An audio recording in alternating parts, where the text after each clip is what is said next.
ఆ రోజు చంద్రబాబు నాయుడు గారు ఉండే, మా అమ్మగారు పాల్వాయి రాజలక్ష్మి గారు అప్పుడు ఎమ్మెల్యే, ఒక 5 ఎకరాల స్థలం తీసుకొని ఒక మినీ స్టేడియం నిర్మాణం చేసుకుంటే ఇవాళ పొద్దున ఉదయం పూట వాకింగ్కి కానివ్వండి, స్పోర్ట్స్ ఇన్ఫ్రాస్ట్రక్చర్ కానివ్వండి, ఎంతోమంది క్రీడాకారులను అక్కడ తయారు చేసుకోగలిగినాం. కాబట్టి ప్రతి మండల కేంద్రంలో ఒక మినీ స్టేడియం నిర్మాణం కోసం ప్రభుత్వం చొరవ తీసుకోవాలని ఆకాంక్షిస్తూ సెలవు తీసుకుంటున్నా అధ్యక్ష. ధన్యవాదాలు.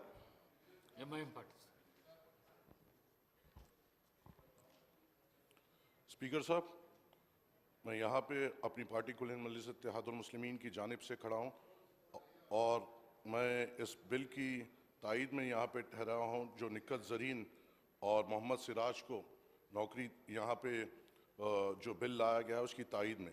मगर इसके साथ साथ स्पीकर साहब, मैं आपके ज़रिए से हुकूमत से ये भी गुजारिश करना चाहूँगा कि इन दोनों के साथ साथ कई ऐसे प्लेयर्स हैं जो तेलंगाना से है, जो हमें नेशनल्स में और इंटरनेशनल स्टेजेस पे हमें रिप्रेजेंट करते हैं और कई गोल्ड मेडल्स लेके आते हैं, उनको भी हमें हिम्मत अफजाई करना चाहिए और उनकी भी हौसला अफजाई करना चाहिए। यहाँ पे जिस तरीके से मैं नाम लेना चाहूँगा, एक प्रवीण कुमार साहब है, इंटरनेशनल किक बॉक्सिंग में कई गोल्ड मेडल्स लाए। जनाब अकबरुद्दीन अवीसी साहब ने कई बार रिप्रेजेंट किया कि ऐसे लोग जो ऐसे स्पोर्ट्स में तेलंगाना का नाम इंटरनेशनल स्टेजेस पे रोशन कर रहे हैं, इनके साथ भी हुकूमत को ठहरने की ज़रूरत है। और इसके साथ साथ मजलिस इत्तेहादुल मुस्लिमीन ये मानती है कि ऐसे प्लेयर्स को बनाने के लिए लोअर सतह पे भी हुकूमत को ठहरना पड़ेगा। स्टेट लेवल पे जो प्लेयर्स हमें रिप्रेजेंट कर रहे हैं उनको भी हौसला अफजाई कराने की ज़रूरत है, उनके साथ भी ठहरने की ज़रूरत है और ऐसे प्लेयर्स को और तेलंगाना में बनाने के लिए अच्छे स्टेडियम्स और उसका इंफ्रास्ट्रक्चर लाने की भी ज़रूरत है। ओल्ड सिटी में कई बार हमने नुमाइंदगी की है, सब आपके सामने रखता हूँ। बल्लागुल्ला स्पोर्ट्स कॉम्प्लेक्स है जो एक शानदार स्पोर्ट्स स्टेडियम बनेगा, एक कॉम्प्लेक्स बनेगा, मगर वो बहुत स्लो पेस में काम चल रहा है। मलकपेट में एक जगह आइडेंटिफाई करके वहाँ के इलाके के नौजवानों के लिए एक बेहतरीन स्पोर्ट्स स्टेडियम या कॉम्प्लेक्स बना सकते हैं। नामपल्ली में 2 इंडोर स्टेडियम्स का प्रपोजल आपके सामने पेंडिंग है, GHMC के सामने है, जो रेड हिल्स में और मल्लापल्ली हाशम ग्राउंड का है। उसी के साथ साथ याकुतपुरे में, SRT कॉलोनी में और संतोष नगर में है। कारवान में 3 इंडोर स्टेडियम की नुमाइंदगी कौसर मोहिद्दीन साहब ने की है, मुबीन साहब ने भी बताई है। तो ऐसे स्पोर्ट्स स्टेडियम्स, इंडोर स्टेडियम्स और ऐसे इंफ्रास्ट्रक्चर की ज़रूरत है जो और ऐसे प्लेयर्स को ला सके। मोगलपुरा स्पोर्ट्स कॉम्प्लेक्स एक आलीशान स्पोर्ट्स कॉम्प्लेक्स है साहब, मगर वहाँ पे यूथ की इंकरेजमेंट प्रोग्राम्स को नहीं लिया जा रहा है, मगर वहाँ पे दूसरे चीज़ों को ज़्यादा तरजीह दी जा रही है। GHMC ऑफिस को वहाँ से हटाने की ज़रूरत है। और उसी के साथ साथ एक पुराना स्विमिंग पूल मोगलपुरे में है सर, मैं मेरे बचपन से उस स्विमिंग पूल को देख रहा हूँ और एक अचीवमेंट था जो वहाँ पे वो स्विमिंग पूल है, उसको और बेहतर करने की ज़रूरत है। मैं आपसे के ज़रिए से हुकूमत से गुजारिश करूँगा और इसकी तायद के साथ साथ ये उम्मीद रखूँगा कि हम आने वाले और प्लेयर्स को भी हम हौसला अफजाई देंगे और उनकी हिम्मत बनकर ठहरेंगे। शुक्रिया। श्री सांबशिवराव गौरव मुख्यमंत्री गाరు మా ప్రభుత్వం వచ్చినప్పటి నుంచి స్పోర్ట్స్కి ప్రత్యేక ప్రాధాన్యత ఇవ్వాలనే ఆలోచన చేస్తూ వివిధ సందర్భాలలో నేను ప్రస్తావించడం కూడా జరిగింది అధ్యక్ష.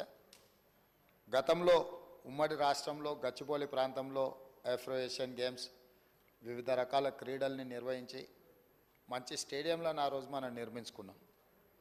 తర్వాత వివిధ కారణాల చేత మన దగ్గర స్పోర్ట్స్ కానీ గేమ్స్ కానీ కొంత నిర్లక్ష్యానికి గురై పెద్దగా పట్టించుకోలే. కాకపోతే ఆ రోజు పుల్లెల గోపీచంద్ గారికి అకాడమీ కోసం కేటాయించిన ల్యాండ్ కానీ వాళ్ళు ఇచ్చిన ట్రైనింగ్ల వల్ల మన దగ్గర చాలామంది క్రీడాకారులు తయారవ్వడానికి ఉపయోగపడ్డది. ఒక ప్రైవేట్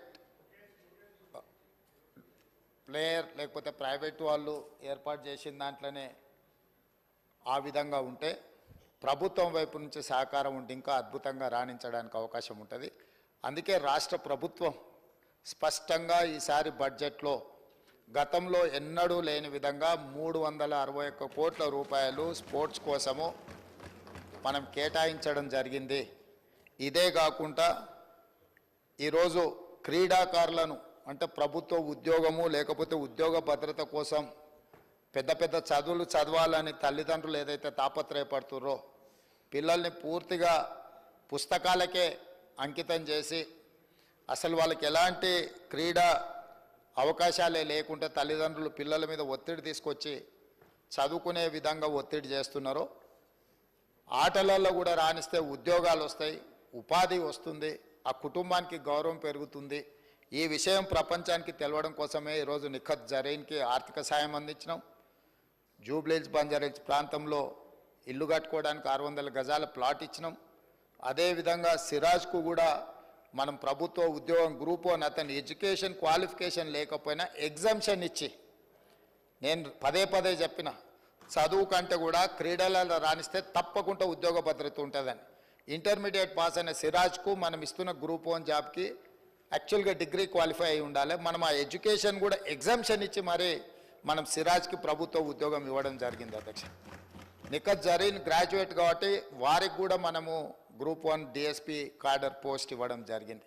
ఈరోజు నేను తమ ద్వారా తెలంగాణ రాష్ట్రంలో కంప్లీట్గా స్పోర్ట్స్ పాలసీని తీసుకురాదలుచుకున్నాము.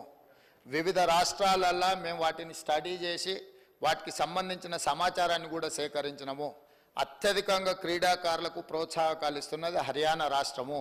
అంటే అర్జున్ అవార్డీస్ కానీ ఇతర ఏ అవార్డీస్ అయినా ఇతర మెడల్స్ ఏం తీసుకొచ్చినా ఆటోమేటిక్గా వాళ్ళకి సహాయం అందించే విధంగా ఒక పాలసీ ఉన్నది. అంటే ఆర్థిక సహాయం కావచ్చు, లేకపోతే ఇల్లు కట్టుకోవడానికి కావచ్చు, లేకపోతే వాళ్ళకు ప్రభుత్వంలో ఉద్యోగాలు ఏ స్థాయి ఏ మెడల్ వస్తే ఏ విధంగా వాళ్ళకి ప్రభుత్వంలో ఉద్యోగ అవకాశాలు కల్పించాలి